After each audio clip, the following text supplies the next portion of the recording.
Well, thank you all for hanging in there until we have a wonderful group of speakers for the last panel of the conference, and we're ready to dive into the conversation and send you home with, I hope, more ideas for solutions, what we can really do to try to reduce the hate-fueled violence.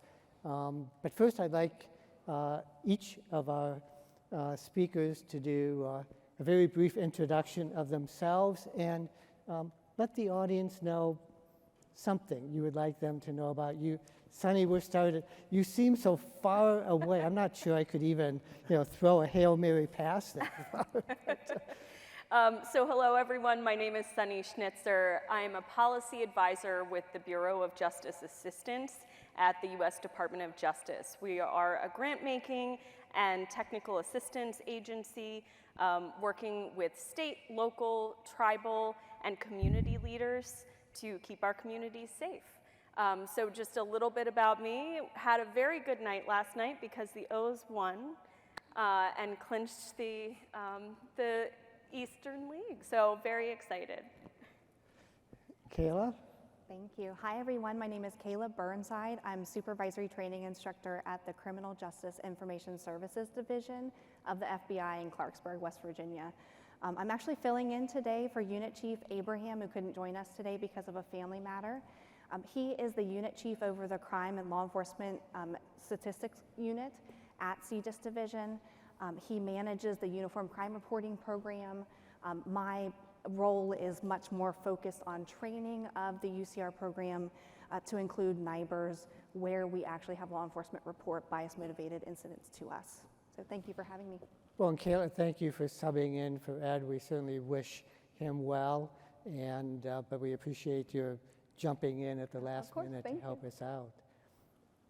So. Good morning, everybody. My name is Sara Thompson. I am a professor of criminology at Toronto Metropolitan University in Toronto, Canada. And something that is not on my bio that I would like to share is, like all real Canadians, I am a big hockey fan. Go Leafs go. Game 1 of preseason is October 2nd, and it's the penultimate rivalry between the Toronto Maple Leafs and the Montreal Canadiens. And per usual, the Toronto Maple Leafs will end up winning that game and hopefully bringing Stanley home this year. Thank you. Ish, newest member of our panel, thank you so much for joining us at the last minute. Please introduce yourself. Thank you very much, Chuck. Good morning, everybody. My name is Faraz Ishmael. My friends call me Ish. I'm a 23-year member of Peel Regional Police, which is a service just outside of Toronto in Canada. I'm the inspector in charge of community safety and well-being services there. A little known fact about me, I actually immigrated to Canada.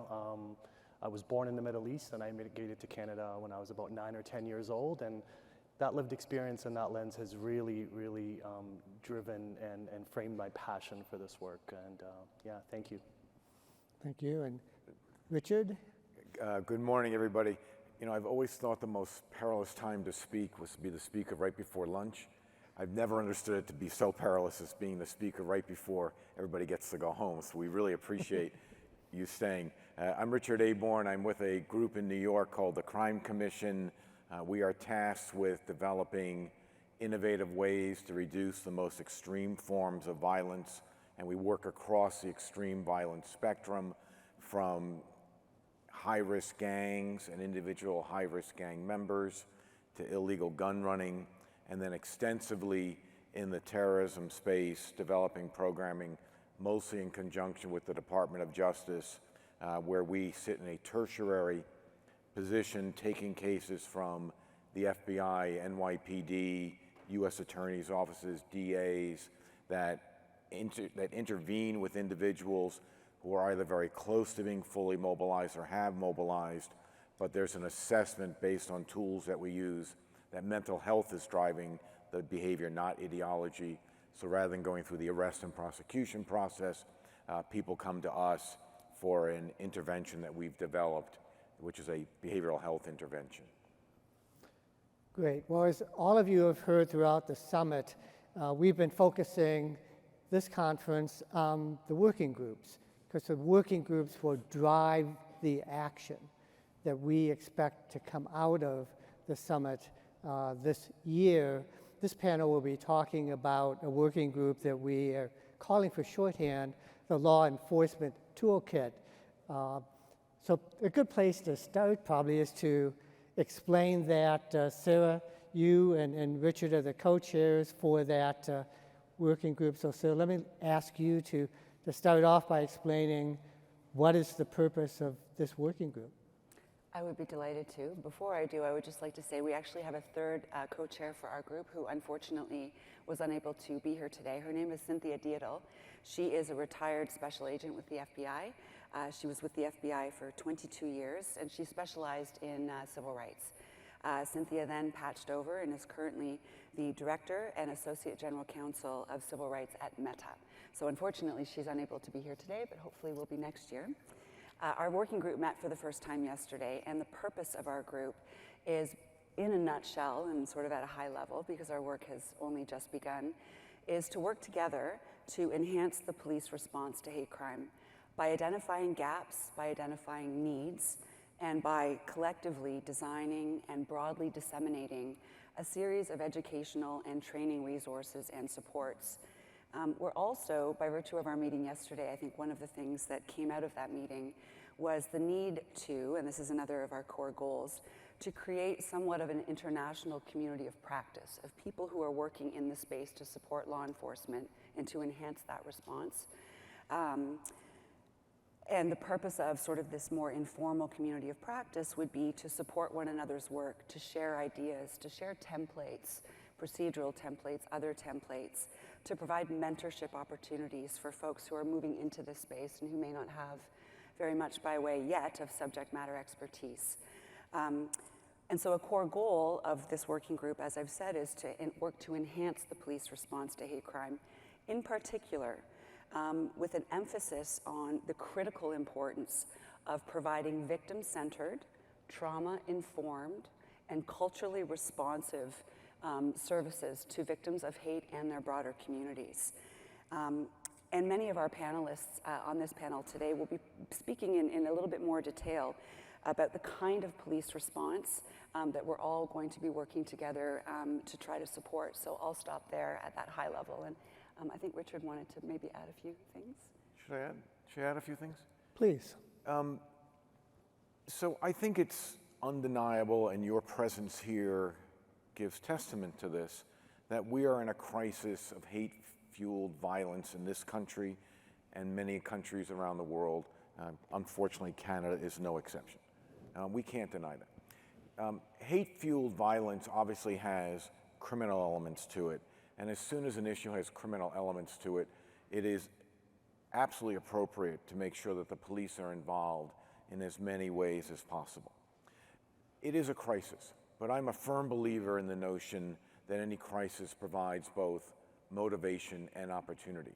So I think this group needs to ask itself, what are the opportunities that we have to use police in ways that are beyond just the investigatory, apprehension, and prosecution element? And by police, I mean the criminal justice system writ large. I come out of the prosecution bar. How can we use those assets of government to help not only apprehend those that engage in consummated acts, but also try and fuel the entire effort around prevention? The basic guiding principle of law enforcement is to prevent crime in the first place. That goes back to the founding of modern policing in London. And we carry that notion forward. So we are going to ask ourselves constantly, how else can we be using the police to mitigate this? So let me give a couple examples of things that came up in the room the other day. We all know that there is a divide between police and communities, which in many ways is a result of lack of trust. And that lack of trust, and I'm just going to be candid here, comes from two very large elements. At times, inappropriate aggressiveness, both verbal and physical, by police in contemporary fashions, and what we call the burden of history. The history, and I'm speaking about the United States, the history in the United States of misdeeds that the police have been involved in. But cops do wonderful things every single day that don't get the same attention. So is there a way to help build trust through this work that we're doing? How do we bring services not just to victims, but also to those neighborhoods where incidents happen that will most often be led by police, because police will always be the first responders? How do we train first responders, police that show up at a scene, to do so in a way that recognizes what's happened, understand the sensitivity to the victim, and understand the sensitivity to the surrounding area, and know to call in the appropriate resources? It's like a little bit like the child sensitive arrest protocols that are now being developed throughout the US, and I assume throughout Canada as well. How do we make sure that the police who are responding understand other functions of government that should be brought into investigating and remediating a hate crime incident? Departments of public health, of public welfare, of social services, of education, of homeless services, depending on what the situation is, making sure that police are trained to do that. How do we accomplish that and use that in a way not just to address the individual incident of hate, but also mitigate additional incidents that may happen in the area, and also use it to build trust? We can get multiple bangs out of this by using well thought out methodologies. So I think that's some of the challenges in this group, which is to ask those really broad and frankly not easy questions, to try and increase the effectiveness in preventing these incidents from happening, and then if necessary, engaging in normal investigatory and apprehension processes if they do. Let me ask one more just overview question of Sara and Richard, and then we're going to dive into some of the details. When I look down the row of all of you, I mean, we have Sara's in academics and a researcher, Sunny, I mean, government administrator of grants and programs, Kayla, in data analysis, Ish, law enforcement officer, Richard deals in law and public policy, I would say. So many different disciplines involved. Why are all these different disciplines necessary in parts of the pieces of the puzzle for what the working group plans to do? It's a perfect question because it really illustrates the solution, right? I mean, it's not by accident that we have all these different disciplines up here. And if we could do a panel twice this size, I would bring in the mental health folks, I would bring in the community remediation folks, I'd bring in a whole bunch of other people, because as we all now become used to saying, approaching a phenomena as difficult as hate is a cultural challenge. It's not just a legal challenge, it's a cultural challenge. And in order to do that, you have to have not just a whole of government approach, but you have to have a whole of society approach. So the other piece that I would bring to the table, and we will through our working group over the year, is the community. If the community is not represented in an effective way, then we don't get anywhere with this. So I think the fact that there are so many players illustrates the solution that has to take place. Sara? I would agree wholeheartedly with everything Richard has said, and I would add to that, in my teaching, I always say to my students, when we're thinking about designing policy, not about us without us. So all the key players need to be at the table to help shape and inform what policy and what procedure and a police response might look like. And so I would significantly underscore and emphasize the critical importance of the community being involved, but also the victim voice. We're up here and we're talking about victim-centered, trauma-informed approaches, but to my knowledge, none of us on this committee, some of us are wrapped in deep privilege. We don't have the lived experience of victimization, and that is in and of itself another privilege. And so we don't have the expertise and the lived experience to inform the work that we're doing, and it is therefore critically important that those with that lived experience have a seat at the table to help us know better and do better. Thanks. Sunny, let me turn to you. We all know that without the resources, the money, nothing happens. You're in a position of managing grants at DOJ and the Bureau of Justice Assistance. Would you let us know what sorts of grants and programs you are managing? Sure, I'd be happy to. So I'm in the really fortunate position of being able to oversee several of BJA's hate crimes grant programs. And we've really, over the past couple of years, been working on building out a comprehensive suite of programs. So a few of the programs that I oversee, and it's very complementary to what we've been discussing here today, that kind of comprehensive approach to addressing hate crime. So one of them is the Matthew Shepard and James Byrd Jr. Hate Crimes Program. This funds state, local, and tribal law enforcement agencies and prosecution agencies and their partners in really a broad range of activities around hate crimes, certainly investigation and prosecution, but also public outreach, education, funding community partners. So that's one of the programs that we have. We also have a newly launched, I believe in 2022, we launched the community-based approaches to prevent and address hate crimes program. This program provides direct funding to community-based organizations, civil rights organizations, and other community institutions, and really relies on and leans into the absolutely necessary and unique convening power, healing power of our community institutions. And so that program is directly complementary to the Matthew Shepard and James Byrd Jr. Hate Crimes Program.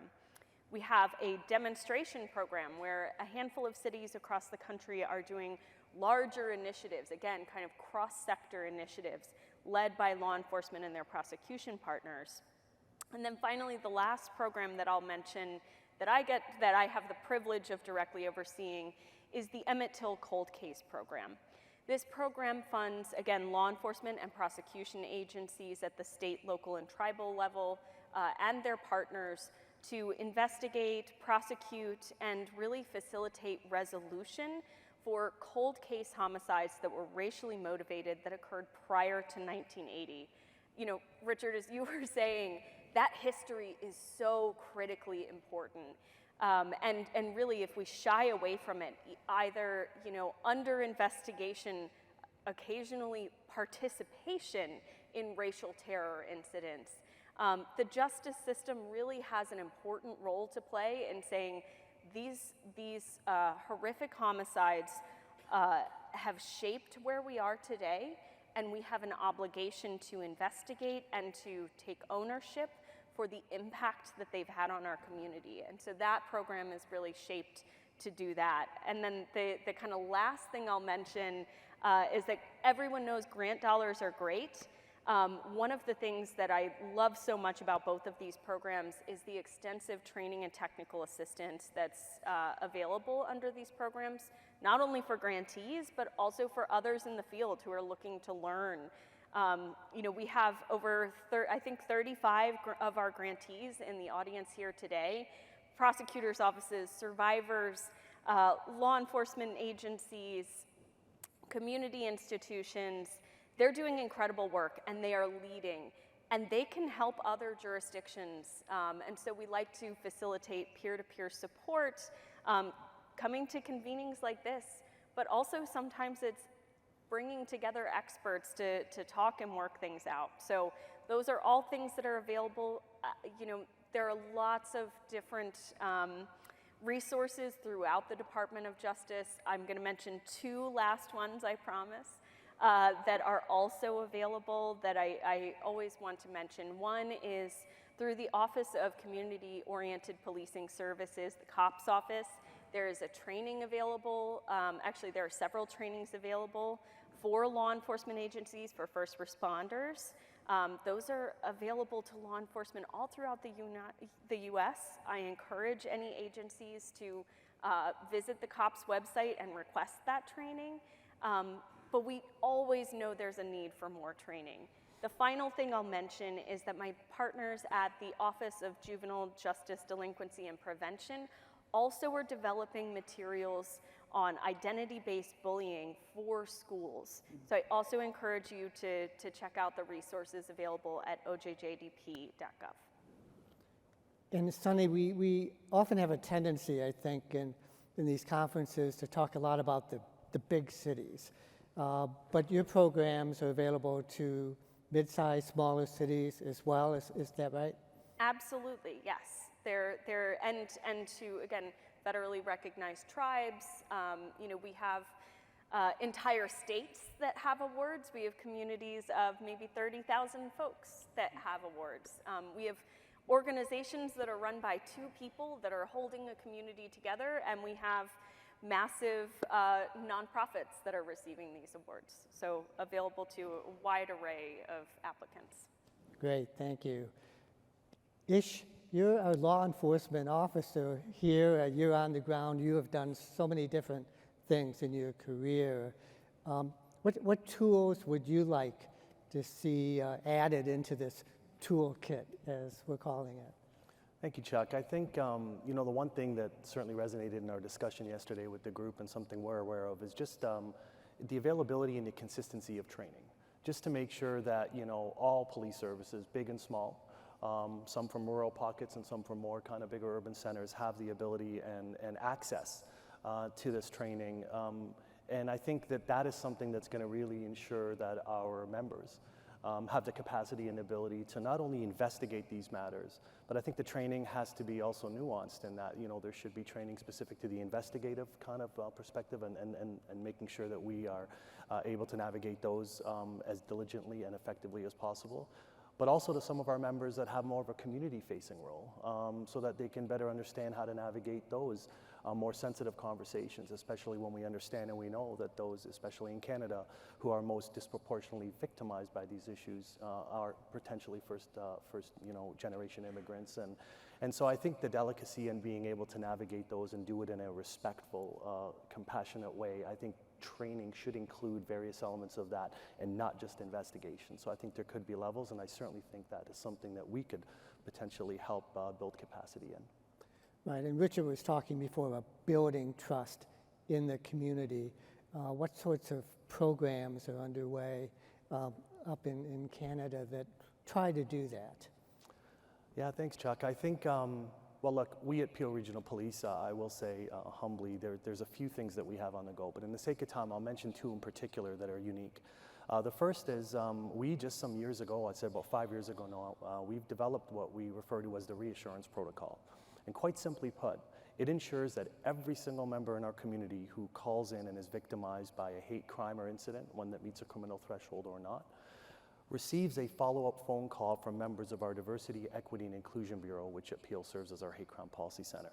We connect with them, we check on their well-being, we make sure that they understand that even though we perhaps may not have been able to lay a charge, that we do not condone this behavior, that these awful but lawful pieces still matter to us, and that their safety and security is paramount, regardless of the magnitude of the incident itself. During that connection, we're also able to establish some of that trust, because many of the folks that we talk to are almost amazed that there's a follow-up phone call by a unit to help connect those. We also do it in a timely manner. And the other thing we do is then we leverage some of our social service partnerships that we have to voluntarily connect those victims with those social service providers should they need that kind of broader support and wraparound support, and especially when we're dealing with kids. And many of those social service providers are culturally competent, they have a different capacity, they come from a variety of lens, and so it really is a great way to not only provide that support to the community, but also do it in a responsible way that builds trust. The second that I'll mention to you that is currently underway is through a Public Safety Canada grant. We actually are in the middle of what we refer to as our Countering Hate Community Project. And what we've done is we've brought together over 25 community members, many of which represent a variety of different organizations that cross-sectionally cover all religions, ethnicities, background, cultures. We at Peel are one of the most diverse communities in North America. And what they've done is together with us, alongside the police, we are co-creating a training module. Co-creating, truly sitting down through their lens, co-creating a module that is informed by them, that really has a victim-centric lens, And amazingly, and the best part of it is that it's going to be themselves that go out into the community to deliver this training. Because to Chuck's point, we understand that there are some pre-existing historical issues with respect to trust. At the end of the day, this is about building capacity and getting the messaging out there. So they themselves are going to go back out, they're going to deliver this training. We actually are going to have it translated in a variety of languages so that it can easily be consumed by those community members. And what's been amazing so far is it's in fact the process of sitting down and going through that that's been most impactful. The feedback from them is that they feel that they're being heard, they're being understood, the police are bringing them into the mix, and we're leveraging them and empowering them to get out and get that message out there. And then of course, like everything we do at Peel, we believe in empirically sound, data-driven decisions. We've layered in an evaluation component into everything we do, and we hope to report back to Public Safety Canada next summer in hopes that we can share the good, the bad, and perhaps other organizations can emulate this and continue to build trust in their communities and get the message out there. Chuck, can I punch up Absolutely. one thing? First, I wish we just had a beam that could subdivide Ish into like 1,000 pieces and then plant him in 100 departments across the United States. We would benefit it. But I want to go back to the first point you made. Every single point was great, but I really want to punch up the first one, which was really about follow-up. And I want to say it for this reason. And I want to do it by way of example. The cops get this, and here's why I know they get it. When CompStat was first developed at the NYPD, the second pillar of CompStat was what was called relentless follow-up. It was done in the context of investigations. You've got a homicide, you go back and you go back and you go back and you go back and you go back until you figure it out. We never transferred that notion to responding to victims, which was too bad. And that's what you're doing, which is so important.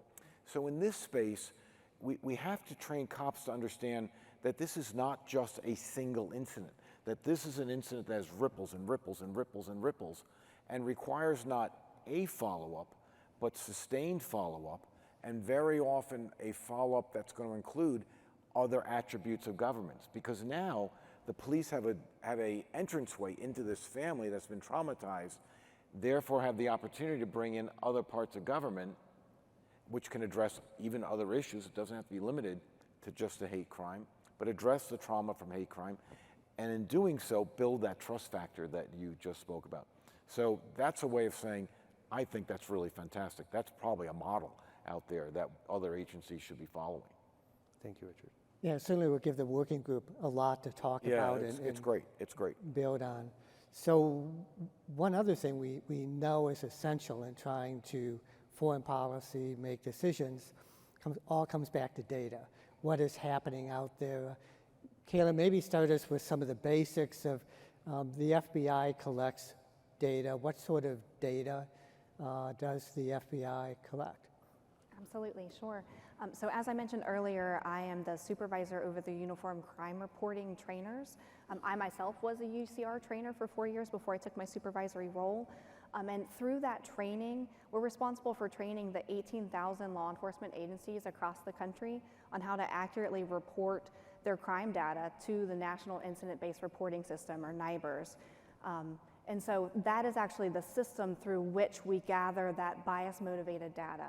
So when a crime becomes known to law enforcement in our country, we're asking for those agencies to report that data to us. And it captures a bunch of different information, different data pieces, things like the crime or crimes associated with it, the demographic information associated with the victim, offender, and arrestee, additional circumstances like if the incident included a type of weapon or a certain type of force, injury types, and then of course our bias motivation, if that crime was motivated in whole or in part by the offender's bias towards the victims, race, religion, ethnicity, sexual orientation, gender or gender identity.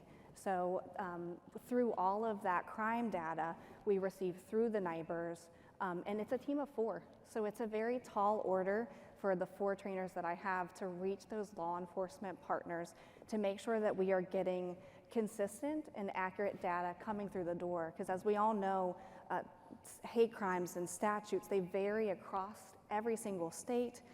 There's also state requirements for reporting that come along that kind of throw a wrench into things. And so establishing that national definition that we're needing so that we can start to compare that data appropriately is crucial. And what sort of challenges do you face, Kayla, in training law enforcement agencies around the country?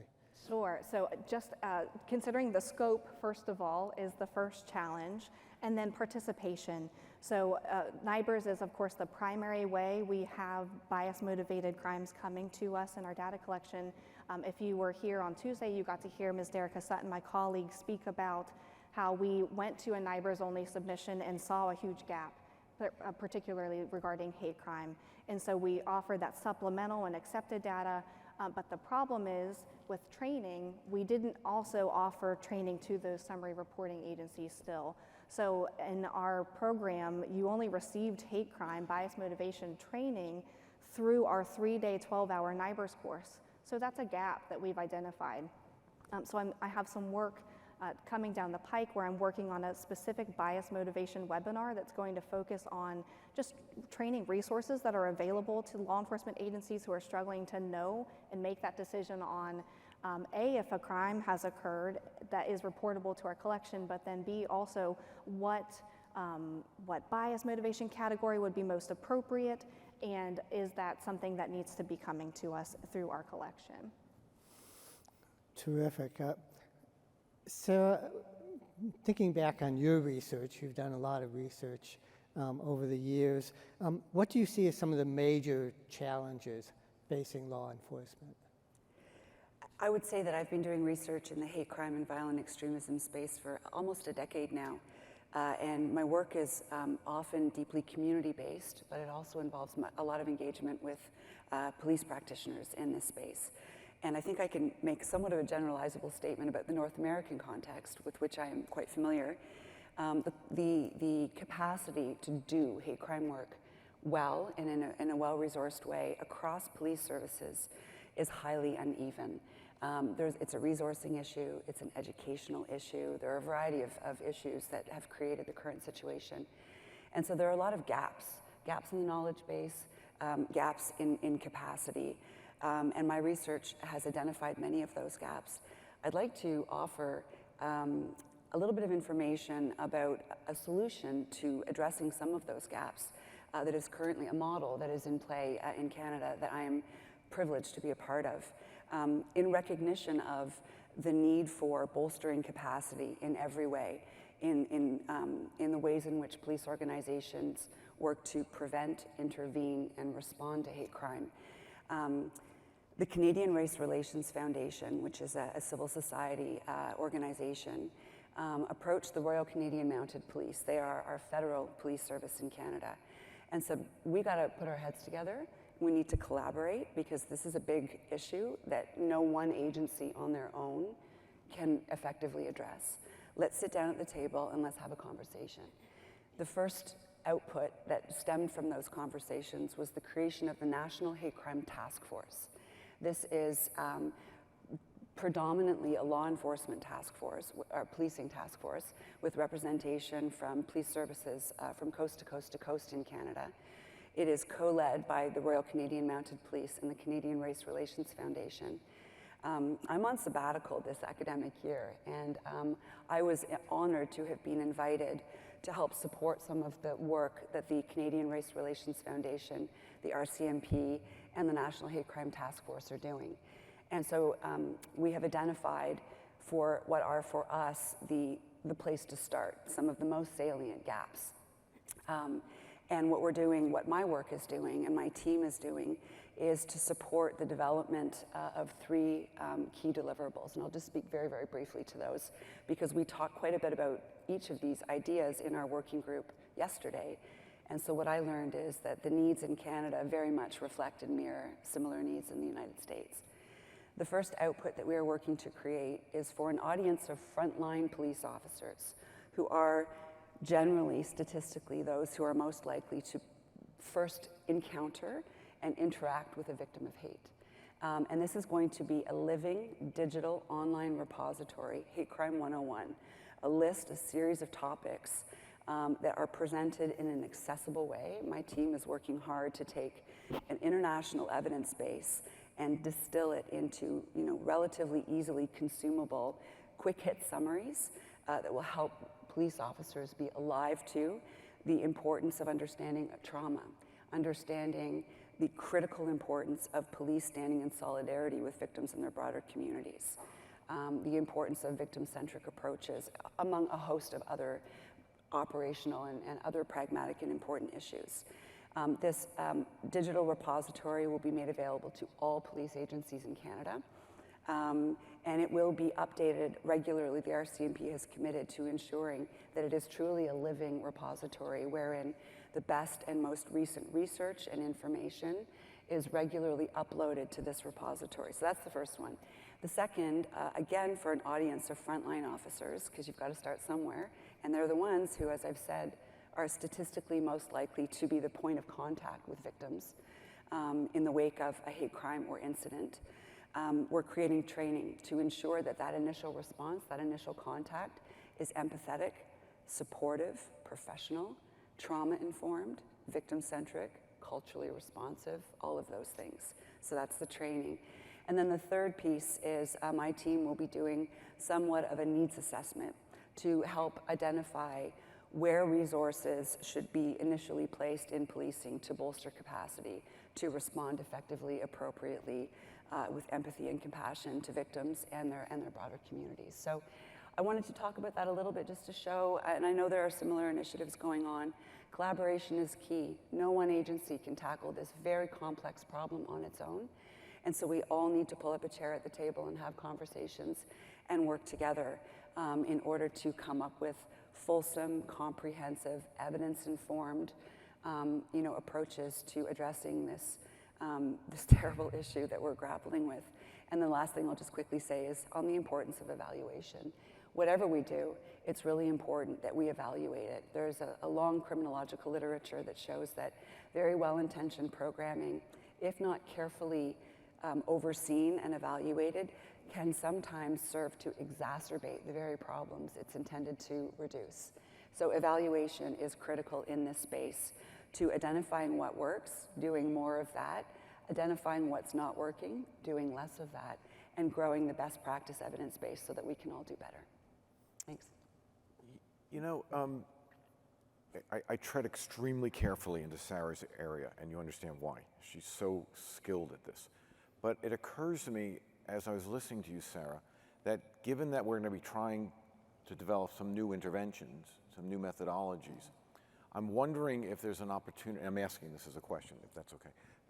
I'm wondering if there's some opportunities now to do some pre and post testing, to take some baselines out there about where certain communities stand, how they think about police, think about how they think about hate crimes in response, all the things that we have been talking about, take some, I guess, ethnographic baselines, and then see how we impact those baselines after interventions.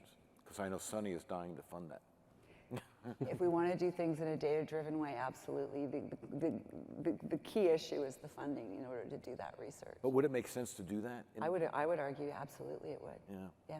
And it would also be interesting. You can't manage what you don't first measure, right, Richard? Sorry? You cannot manage what you don't first measure. Yeah, no, precisely. Yeah, precisely. Yeah. And interestingly enough, in the field, when research questions come up, it tends to be amongst the practitioners. We almost never go to government and say, what issues are you seeing out there which would benefit you and perhaps also benefit practitioners? So I'd love to bring government more into the conversation about what additional research should be done. What would be the most impactful to the work that government's doing? When I have to imagine, Sunny, metrics are very important. Sure. No, this is a great opportunity to talk about some of the work that the National Institute of Justice is doing.